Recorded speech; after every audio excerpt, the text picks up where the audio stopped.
जय हिंद दोस्तों। आज के वीडियो में फोटो रिसाइजिंग एवं जेपीईजी टू पीडीएफ तथा पीडीएफ टू जेपीईजी में बदलने के तरीका को सीखेंगे। तो चलिए ज़्यादा समय न लेते हुए वीडियो को स्टार्ट करता हूं। तो सबसे पहले दोस्तों हम लोग फोटोशॉप ओपन करेंगे। तो फोटोशॉप ओपन करने के लिए हम लोग यहाँ टास्क बार में लोगो बना हुआ है, यहाँ पे क्लिक करेंगे तो फोटोशॉप ओपन यहाँ से हो जाता है।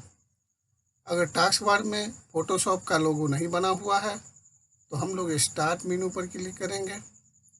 स्टार्ट बटन पे जैसे ही क्लिक करेंगे तो एक मेनू डिस्प्ले होगा।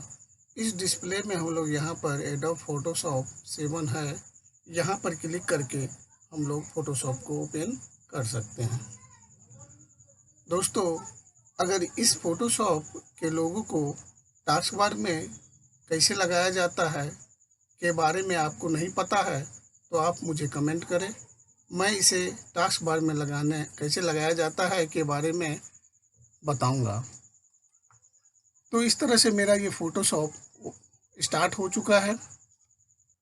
तो सबसे पहले हम लोग फाइल पे क्लिक करेंगे, फाइल के बाद ओपन पर क्लिक करेंगे।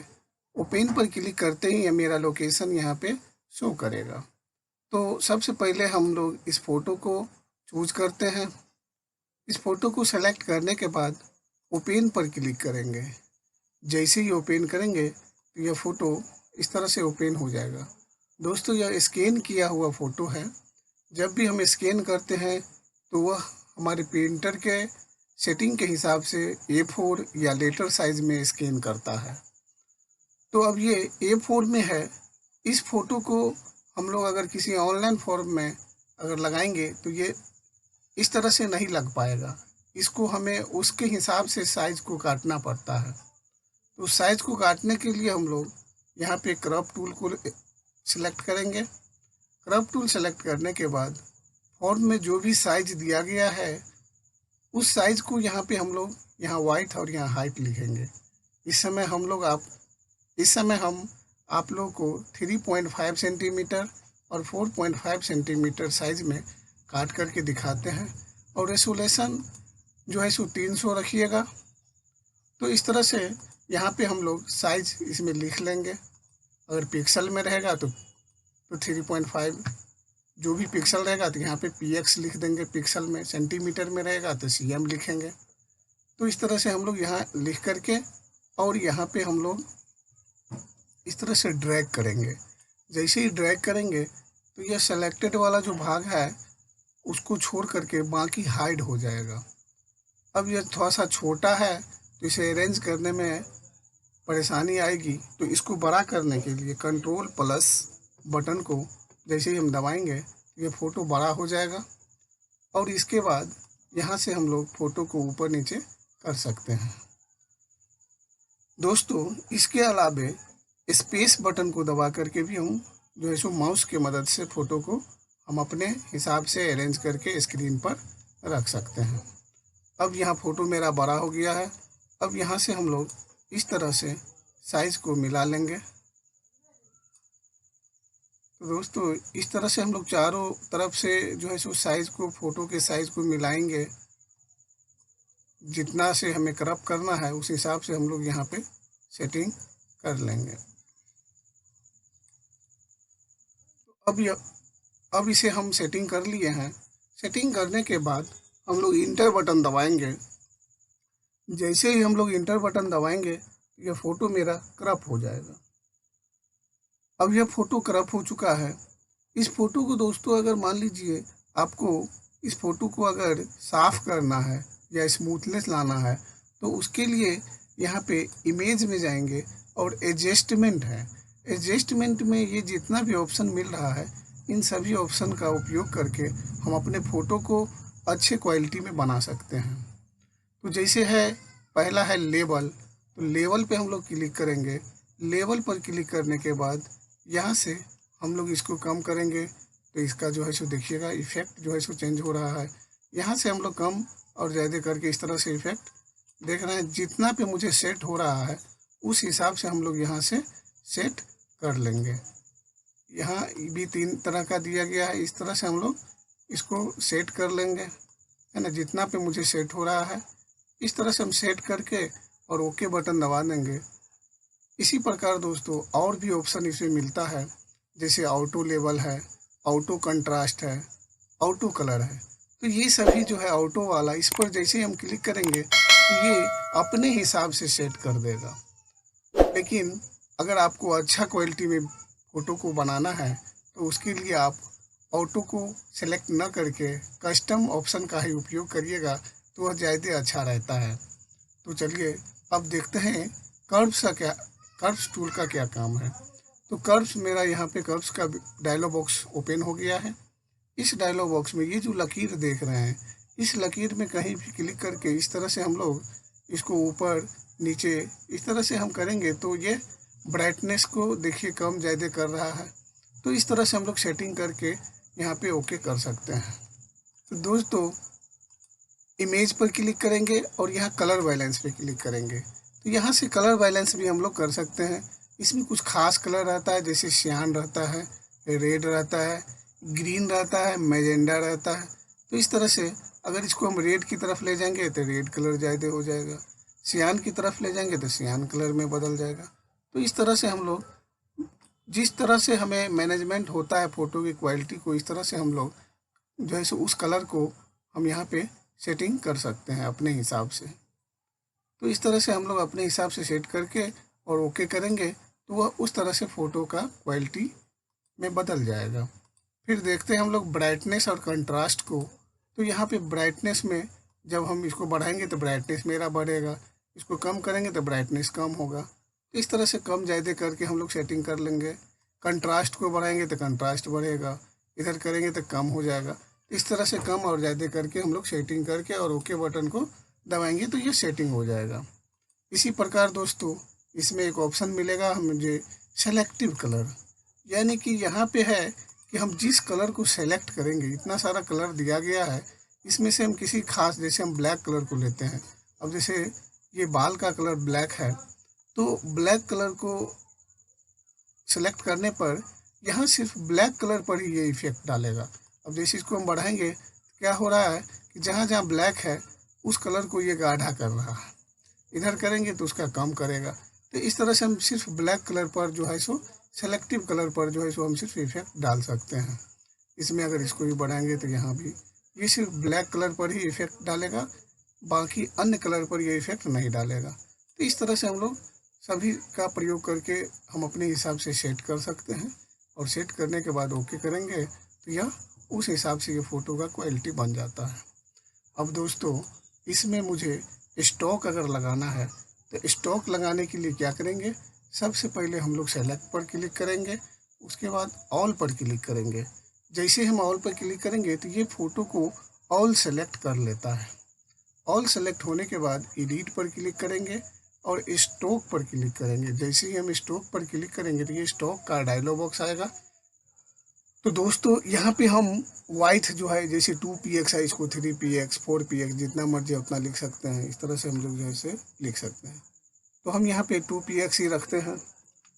कलर जो है सो यहाँ से सेलेक्ट कर सकते हैं। अब जिस कलर में हमें स्टॉक रखना है उस कलर को यहाँ से सिलेक्ट करते हैं। तो हम ब्लैक कलर ही रहने देते हैं और इसको हम ओके करते हैं तो यहाँ ब्लैक कलर सिलेक्ट हो जाता है। बाद बाकी आपको कुछ नहीं करना है। इसके बाद हम ओके पर क्लिक कर देंगे। जैसे ही ओके करेंगे तो यहाँ पे स्टॉक लग गया है। अब इसको देखने के लिए कंट्रोल डी दबाएंगे तो ये सिलेक्शन वाला हट जाएगा। अब देखिए चारों ओर से इसमें ब्लैक कलर से जैसे स्टॉक लग गया है। अब दोस्तों इस फोटो को अब मुझे सेव करना है, तो यहाँ पे फाइल पे क्लिक करेंगे और सेव फॉर वेब करेंगे। सेव फॉर वेब करेंगे तो यहाँ से क्या होता है कि हम अपने हिसाब से इस फ़ोटो के साइज़ को रख सकते हैं। अब यहाँ पे जैसे क्वालिटी है, क्वालिटी को अगर हम 100% कर देते हैं तो मेरी फ़ोटो का जो साइज़ है 109.5 KB का हो जाता है। अब दोस्तों आप लोग देखते होइएगा जब ऑनलाइन फॉर्म फिलअप होता है तो उस समय 50 KB का, तो कहीं 100 KB का, इस तरह से फ़ोटो का डिमांड किया जाता है। तो दोस्तों अब इस फ़ोटो को हम लोग 50 KB में कैसे लाएंगे, तो यहाँ से क्वालिटी है इसको थोड़ा सा कम करेंगे तो क्या हो जाएगा, ये 50 KB के अंदर चला आएगा, यानी 38.4 KB आ गया। तो इस तरह से हम इस फ़ोटो को यहाँ जा कर के अब सेव करेंगे और यहाँ पे हम इस फ़ोटो का नाम दे देते हैं डेमो फ़ोटो। तो डेमो फ़ोटो नाम से इसको हम लोग सेव करते हैं। अब ये फ़ोटो डेमो फ़ोटो के नाम से यह सेव हो गया है। अब हम इसके फाइल में जा कर के देखते हैं। तो जैसे पहले वाला जो मेरा फ़ोटो है, इसका अगर हम प्रॉपर्टीज़ देखते हैं तो देखिएगा इसका जो प्रॉपर्टीज़ है वो 672 KB का है। और अभी जो हम फ़ोटो बनाए हैं, इस फ़ोटो का अगर प्रॉपर्टी देखा जाए तो इसका जो साइज़ है वह मात्र 38.3 KB का है। तो दोस्तों, बड़े साइज़ के फ़ोटो को भी आप जो है सो अपने हिसाब से जो है सो छोटे साइज़ में फ़ोटो को बना सकते हैं। तो इस तरह से यह मेरा फ़ोटो 38.3 KB का हो चुका है।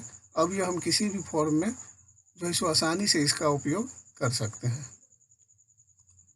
तो दोस्तों, अब अगर इसी फ़ोटो को अगर मुझे किसी पेपर पर प्रिंट करना है तो कैसे प्रिंट करेंगे, तो इसके लिए सबसे पहले हम लोग सेलेक्ट पर क्लिक करेंगे और ऑल पर क्लिक करेंगे। सेलेक्ट और ऑल पर क्लिक करते हैं यह फ़ोटो पूरा सेलेक्ट हो जाता है। इसके बाद हम लोग एडिट पर क्लिक करेंगे और कॉपी पर क्लिक करेंगे। जैसे ही हम कॉपी करेंगे तो यह फ़ोटो मेरा कॉपी हो गया है। अब हम फाइल पर क्लिक करेंगे और न्यू पर क्लिक करेंगे। इसके बाद यहाँ पे हम लोग किस पेपर पर प्रिंट आउट करना चाहते हैं, किस साइज़ के पेपर पर प्रिंट करना चाहते हैं, उस साइज़ का पेपर यहाँ से चूज करेंगे। अब दोस्तों, आपके प्रिंटर में अगर 4x6 का पेपर लगता है तो आप 4x6 का पेपर चूज करिएगा। अगर आपके प्रिंटर में A4 साइज़ का पेपर लगता है तो आप A4 साइज़ के पेपर को चूज करिएगा।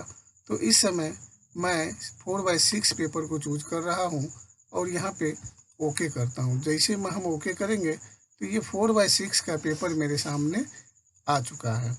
अब मैं एडिट पर जाऊंगा और एडिट के बाद पेस्ट पर क्लिक करूंगा। जैसे ही पेस्ट पर क्लिक करूंगा तो यह फ़ोटो यहाँ आ जाता है। अब इस फ़ोटो को मान लीजिए हमें 90 डिग्री पर मूव करना है, तो उसके लिए हम लोग कंट्रोल और T बटन को दबाएंगे। कंट्रोल T बटन को दबाते ही यह फ़ोटो चारों तरफ से सेलेक्ट हो जाता है। इसके बाद हम शिफ्ट बटन को दबा करके और माउस के लेफ़्ट बटन से इस तरह से घुमाएंगे तो जिस एरिया में हम घुमाना चाहते हैं उस एरिया में घुमा सकते हैं। तो हम इस तरह से 90 डिग्री पर घुमा करके और इंटर बटन को दबाएंगे तो यह 90 डिग्री पर यह फ़ोटो आ जाता है। अब दोस्तों, हम यहाँ पे सेलेक्ट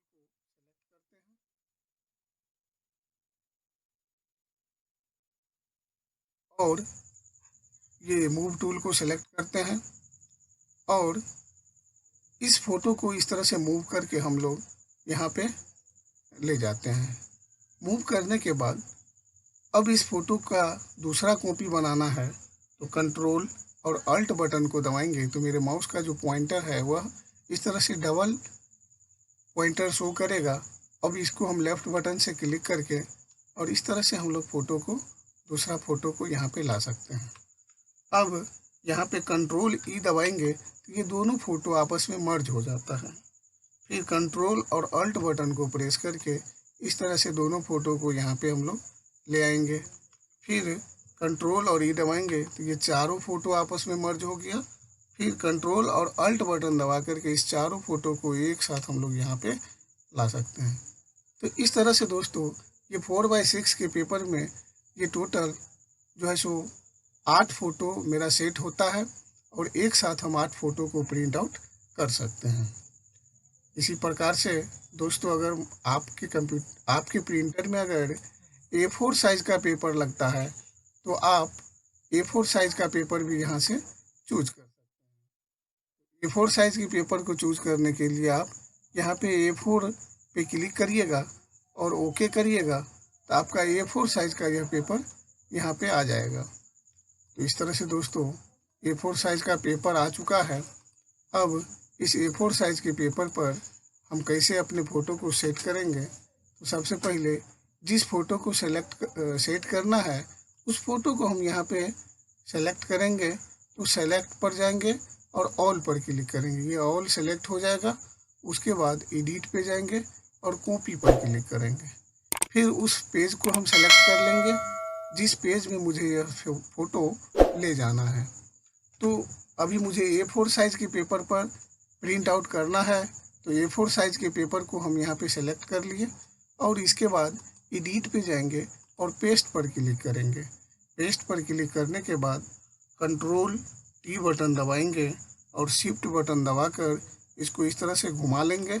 घुमाने के बाद इंटर बटन दबाएंगे और फिर हम लोग यहाँ मूव टूल सेलेक्ट करके इस फ़ोटो को यहाँ से मूव करके यहाँ ले जाएंगे। इसके बाद कंट्रोल और अल्ट बटन दबा करके इस तरह से फ़ोटो को यहाँ ले जाएंगे। इस तरह से हम लोग सेट कर लेंगे।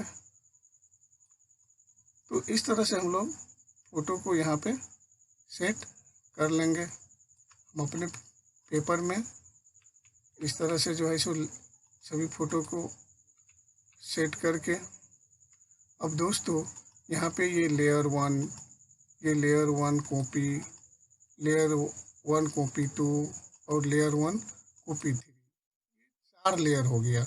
इस चारों लेयर को आपस में अगर मर्ज करना चाहते हैं तो हम लेयर 1 को सेलेक्ट करेंगे, फिर लेयर 1 कॉपी को सेलेक्ट करेंगे और Ctrl+E दबाएंगे तो ये दोनों आपस में मर्ज हो गया है। अब दोस्तों लेयर 1 हो गया और ये लेयर 1 कॉपी 2 है। इस दोनों को सेलेक्ट करके हम Ctrl+E दबाएंगे या फिर लेयर में जाएंगे और मर्ज डाउन करेंगे तो ये मर्ज हो जाएगा। फिर लेयर 1 पर क्लिक करेंगे और यहाँ भी लेयर 1 है। ये फ़ोटो मेरा लेयर 1 कॉपी 3 है। इस पर क्लिक करेंगे, हम लोग लेयर में जाएंगे और मर्ज डाउन पर क्लिक करेंगे तो ये फ़ोटो आपस में सभी फ़ोटो, अब देखिएगा तो ये सब लेयर 1 ही हो गया है। अब सिर्फ मुझे लेयर 1 ही नज़र आ रहा है। अब हम कंट्रोल और अल्ट बटन को दबाकर इस फ़ोटो को इस तरह से खींचेंगे तो सभी फ़ोटो मेरा एक साथ नीचे आ जाएगा। तो इस तरह से हम लोग पूरे पेज में इस फ़ोटो को आसानी से इस तरह से हम लोग सेट कर सकते हैं।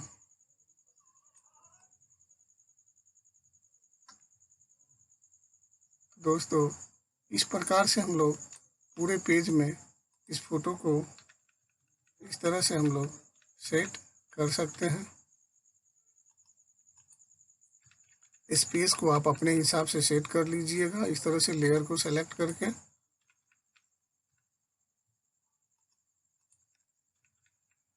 तो अब यह पूरे पेज में मेरा यह फ़ोटो आ चुका है और अब इसको हम आसानी से हम अपने प्रिंटर में प्रिंट का कमांड दे करके इस सभी फ़ोटो को प्रिंट आउट कर सकते हैं। तो आई होप आप लोग को फ़ोटो को रिसाइज करना, प्रिंट करना समझ में आ गया होगा। अगर इसमें किसी प्रकार की कोई समस्या आ रही है तो आप मुझे कमेंट बॉक्स में कमेंट करिएगा। मैं पुनः इसे आपकी समस्याओं को सॉल्व करने का प्रयास करूँगा। तो दोस्तों ये तो था मेरा फ़ोटो को किस तरह से हम रिसाइज करेंगे। अब हम लोग जानते हैं कि जैसे हम लोग आधार कार्ड को हम लोग डाउनलोड करते हैं तो वह A4 साइज़ में रहता है। जैसे हम यहाँ पे अपना आधार कार्ड खोलते हैं तो इस तरह से यह एक आधार कार्ड है। इस आधार कार्ड को हम ओपन करते हैं तो जब भी हम वेबसाइट से डाउनलोड करते हैं तो इस तरह से मेरा यह आधार कार्ड रहता है। अब इस आधार कार्ड को अगर मुझे आई कार्ड की तरह बनाना है तो कैसे बनाएंगे? तो दोस्तों सबसे पहले हम इसको बड़ा कर लेंगे। बड़ा करने के बाद जो है सो इसको हम यहाँ से भी ऊपर कर सकते हैं। तो दोस्तों इस आधार कार्ड को अब पहचान पत्र के साइज़ में मुझे काटना है तो उसके लिए अब हम यहाँ पे सेलेक्ट टूल को सेलेक्ट करेंगे और सेलेक्ट टूल को सेलेक्ट करने के बाद इसको इस तरह से सेलेक्ट कर लेंगे। ये पूरे लाइन को इस तरह से हम लोग सेलेक्ट करेंगे। ये सेलेक्ट हो गया है। अब इसे सेलेक्ट करने के बाद हम लोग एडिट पे जाएंगे और एडिट पे जाने के बाद यहाँ पे कॉपी पर क्लिक करेंगे। कॉपी पर क्लिक करने के बाद फाइल पर क्लिक करेंगे, न्यू पर क्लिक करेंगे और न्यू पर क्लिक करने के बाद हम लोग ओके बटन प्रेस करेंगे। ओके करते ही ये एक कस्टमाइज साइज का ये पेज खुल जाएगा। अब इस पेज में जाकर के हम लोग एडिट पे क्लिक करने के बाद पेस्ट कर देंगे। जैसे ही हम पेस्ट करेंगे ये मेरा जितना सेलेक्ट किया हुआ एरिया था वो यहाँ पे इस पेज में आ जाएगा। अब इसके लिए हम लोग इमेज पर क्लिक करेंगे और इसका इमेज का साइज चेक करेंगे। इस समय इमेज का साइज मेरा, इसका जो चौड़ाई है वह 1094 पिक्सल है और इसका ऊंचाई जो है वह 690 पिक्सल है। तो इस वाइथ को हम लोग 1025 पिक्सल कर लेंगे और इसका हाइट जो है 650 पिक्सल कर देंगे। तो दोस्तों वाइथ और हाइट सेट करने के बाद हम यहाँ पे ओके करेंगे तो ये मेरा जो है सो आई कार्ड के साइज में आ जाएगा। अब इसको इसमें हम लोग स्टॉक लगा लेंगे। स्टॉक लगाने के लिए सबसे पहले सेलेक्ट पर क्लिक करेंगे और सेलेक्ट पर क्लिक करने के बाद ऑल पर क्लिक करेंगे। ऑल पर जैसे ही क्लिक करेंगे तो ये पूरा क्या हो जाएगा, सेलेक्ट हो जाएगा। इसके बाद एडिट पर क्लिक करेंगे और एडिट के बाद स्टॉक पर क्लिक कर लेंगे। जैसे ही हम लोग स्टॉक पर क्लिक करेंगे तो ये डायलॉग बॉक्स आएगा। इस डायलॉग बॉक्स में यहाँ वाइथ 2 पिक्सल लिखा हुआ है, अगर नहीं रहेगा तो आप लोग लिख लीजिएगा। और कलर जो है सो आप अपने हिसाब से यहाँ पे दे सकते हैं। इसमें मैं ब्लैक ही रहने देता हूँ और इसको ओके करेंगे तो इसमें स्टॉक लग जाता है। अब अगर इस स्टॉक को हम देखना चाहते हैं तो इस सिलेक्शन को हटाने के लिए कंट्रोल डी करेंगे। इसको हम बड़ा करते हैं तो देखिए चारों ओर से इसका जो है स्टॉक लग गया है। अब इस फोटो को हम सेलेक्ट कर लेंगे, सेलेक्ट ऑल, सेलेक्ट और ऑल, तो ये सेलेक्ट ऑल हो जाएगा। इसके बाद फाइल पर जाएंगे, न्यू पेज में जाएंगे। दोस्तों अब हमारे पास जिस प्रकार का पेपर है, अगर A4 है तो हम A4 पेपर लेंगे, 4x6 है तो 4x6, तो हम अभी इस समय A4 पर ही बता रहे हैं। A4 पेपर को यहाँ चूज कर लेंगे, ओके करेंगे और इसमें आकर के हम लोग इमेज पे जाके पेस्ट कर देंगे। जैसे ही पेस्ट करेंगे तो ये यहाँ आ जाएगा। यहाँ पे हम लोग मूव टूल सेलेक्ट करके इस फोटो को हम अपने हिसाब से मूव करके जहाँ रखना चाहते हैं इस तरह से सेट कर लेंगे, इस तरह से रख लेंगे। अब ये मेरा यहाँ आ गया। दोस्तों अब मुझे दूसरे साइड का आधार कार्ड को कटिंग करना है, तो दूसरे साइड के आधार कार्ड को कटिंग करने के लिए हम लोग सेलेक्ट टूल पर क्लिक करेंगे तो ये मेरा सेलेक्ट टूल सेलेक्ट हो जाएगा। अब यहाँ से इस तरह से हम लोग ड्रैग करेंगे। ड्रैग करने के बाद हम लोग एडिट पे जाएंगे और एडिट के बाद कॉपी पर क्लिक करेंगे। कॉपी पर क्लिक करने के बाद जो है तो हम लोग फाइल पे जाएंगे, न्यू पेज लेंगे और यहाँ पे कस्टम ही रहने देंगे और यहाँ पे ओके करेंगे। ओके करने के बाद एडिट पे जाएंगे और इसको इसमें हम पेस्ट कर लेंगे। पेस्ट करने के बाद हम लोग इमेज पे जाएंगे और इमेज का साइज चेक करेंगे। इसका साइज जो है सो वाइथ रखना है हम लोग को 1025 और हाइट रखना है 650। ये 1025 पिक्सल में और 650 पिक्सल हो गया। अब हम लोग को यहाँ ओके करेंगे। ओके करने के बाद हम लोग इसको सेलेक्ट ऑल करेंगे, एडिट में जाएंगे और यहाँ से स्टॉक लगा देंगे। इस तरह से मेरा स्टॉक यहाँ लग जाएगा। फिर हम लोग सेलेक्ट ऑल करेंगे। सेलेक्ट ऑल करने के बाद हम लोग कॉपी करेंगे और कॉपी करने के बाद हम लोग इस फाइल में आकर के इसे पेस्ट कर देंगे। तो यहाँ पे पेस्ट पर क्लिक करते हैं, यह मेरा ये यहाँ आ जाएगा। अब इसको हम लोग यहाँ पे मूव टूल से उठा करके यहाँ पर मूव करके यहाँ ले जाएंगे। मूव टूल से हम इसे अपने हिसाब से सेट करके उसके बाद हम इसे प्रिंट आउट कर सकते हैं। तो इस तरह से कटिंग करके और इसे लेमिनेशन कर देंगे तो यह मेरा आई कार्ड के रूप में आ जाएगा।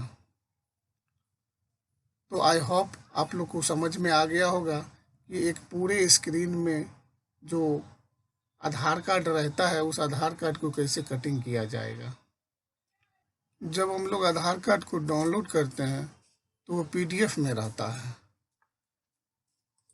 तो दोस्तों उस पीडीएफ फाइल को हम लोग जेपीईजी में कैसे बदलेंगे, और जेपीईजी फाइल अगर मेरे पास है तो उस फाइल को हम लोग पीडीएफ में कैसे बदलेंगे।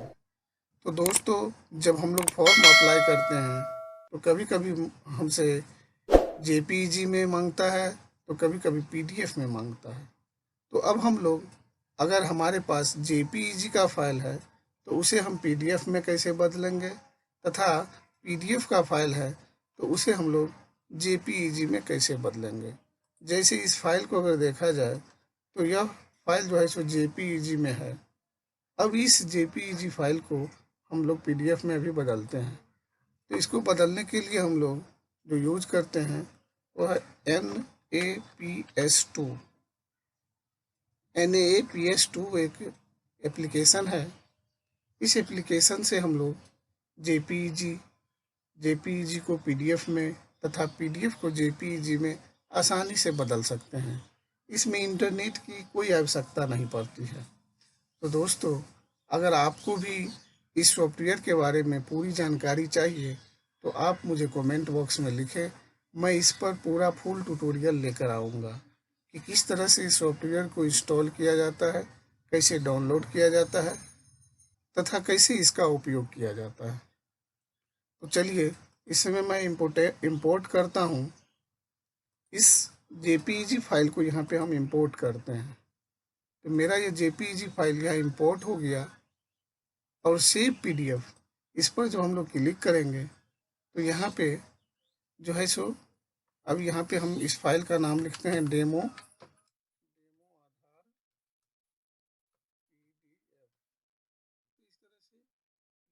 मेरा जो है सो आधार कार्ड जो है सो पीडीएफ में सेव हो रहा है।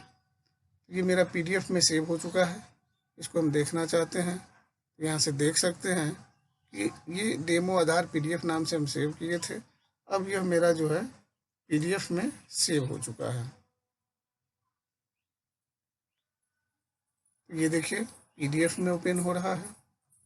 ये मेरा पीडीएफ फाइल बन गया है। तो इस तरह से दोस्तों जेपीईजी से हम लोग पीडीएफ में बना सकते हैं।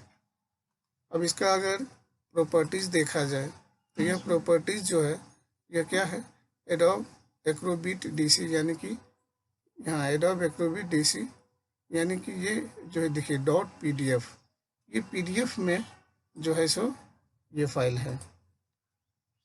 अब दोस्तों अगर इस पीडीएफ फाइल को मुझे जेपीईजी में कन्वर्ट करना है तो उसके लिए भी हम लोग यहाँ NAPS सॉफ्टवेयर से आसानी से कर सकते हैं।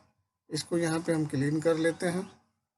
क्लीन करने के बाद इंपोर्ट करते हैं ये डेमो आधार पीडीएफ को। तो ये पीडीएफ फाइल में मेरा यहाँ पे आ गया।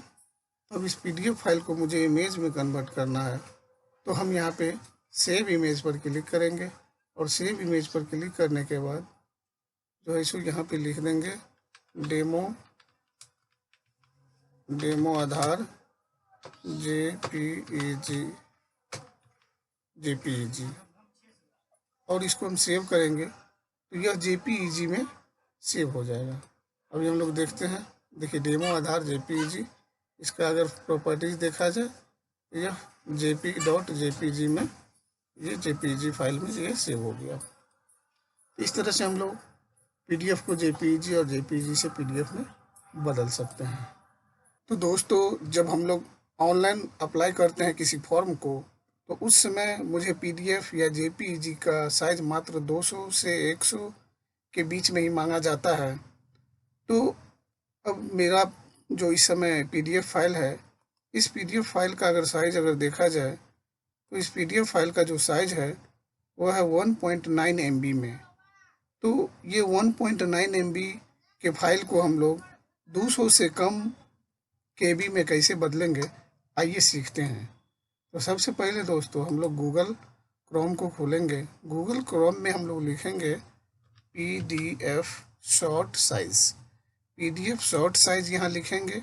जैसे ही हम लोग PDF शॉर्ट साइज़ यहाँ लिखेंगे तो यहाँ हमें बहुत सारा वेबसाइट जो है सो देखने के लिए मिलेगा। तो उसमें से हम चूज करेंगे आई लव PDF। तो इस यहाँ पे हम लोग देख लेंगे www.ilovepdf लिखा हुआ रहेगा, उस पर हम लोग क्लिक करेंगे। इस पर क्लिक करते ही यह वेबसाइट खुल जाएगा और यहाँ पे सेलेक्ट PDF पे क्लिक करेंगे। सेलेक्ट PDF पर क्लिक करने के बाद जैसे मेरा लोकेशन यहाँ खुलेगा, तो जैसे डेमो आधार PDF जो मेरा फाइल था, इस फाइल का साइज़ इस समय है 1.95 MB। इस फाइल को हम यहाँ सेलेक्ट करते हैं और उसके बाद ओपन करते हैं। यहाँ जैसे ही ओपन करेंगे तो यहाँ पे मुझे 3 कैटेगरी मिलेगा, रिकमेंडेड, लेस और एक्सट्रीम। तो इस तीनों में से हम किसी में भी कन्वर्ट करके छोटा कर सकते हैं। तो हम लोग रिकमेंडेड करेंगे। इसमें लेस में बहुत ज़्यादा छोटा हो जाता है, रिकमेंडेड में मीडियम साइज का रहता है और एक्सट्रीम में जो है सो लेस क्वालिटी और हाई कंप्रेशन रहता है। तो हम लोग गुड क्वालिटी में रखेंगे और गुड कंप्रेशन में रखेंगे। इसके लिए हम लोग रिकमेंडेड कंप्रेशन पर क्लिक करते हैं और इसके बाद कंप्रेस करेंगे। तो जैसे ही हम कंप्रेस करेंगे तो ये कंप्रेसिंग का काम प्रारंभ कर दिया है। तो मेरा यह PDF फाइल कंप्रेस हो चुका है और यह ऑटोमेटिक यहाँ पे डाउनलोड हो जाएगा। तो देखिए ऑटोमेटिक डाउनलोड का यहाँ पे ऑप्शन दे दिया है। अब हम किस लोकेशन पे इसको सेव करना चाहते हैं तो वहाँ पे लोकेशन चूज कर सकते हैं। तो चलिए हम लोग इसी लोकेशन पर इसको सेव करते हैं। डेमो आधार PDF_compressed के नाम से यह फाइल यहाँ पे सेव हो रहा है। तो इस तरह से मेरा यह फाइल देखिए यहाँ डाउनलोड हो गया है। अब हम चलते हैं अपने फाइल में, तो देखते हैं इसका साइज़। तो दोस्तों हम लोग देख चुके हैं, इसका जो साइज़ है वो 1.95 MB है, जो मेरा पहले वाला PDF का फाइल है। और अभी जो हम कंप्रेस किए हैं उस कंप्रेस फाइल का जो साइज़ है मात्र 152 KB का है, जबकि मेरा जो यह ओरिजिनल फाइल है वह 1.95 MB का है। तो इस तरह से बड़े PDF फाइल को हम लोग छोटा कर सकते हैं। अब इसी तरह से हम लोग JPEG फाइल को भी यहाँ से छोटा बना सकते हैं। तो दोस्तों वीडियो कैसा लगा कमेंट में ज़रूर लिखिएगा। अगर अच्छा लगा तो लाइक ज़रूर करें तथा दोस्तों के साथ सब्सक्राइब करना ना भूलें। धन्यवाद।